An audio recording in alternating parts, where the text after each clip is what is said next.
Знаете ли, че имаме 6 важни точки по нашето тяло, които е добре да стимулираме, за да няма блокажи и да може лимфата да циркулира свободно? Първата точка е около ключиците, над и под тях. Може с въртеливи движения или потупвания около 10 пъти да я стимулирате. Следващата точка е под ухото. По същия начин въртеливи движения или потупвания. Идва ред на номер 3. Под мишниците. Отново въртеливи движения и потупвания.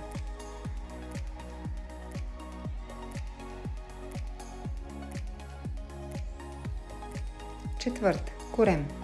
Едната ръка поставяте на пъпа, а другата над нея и в различни посоки, нагоре-надолу или с кръгови движения стимулирате. Пета точка.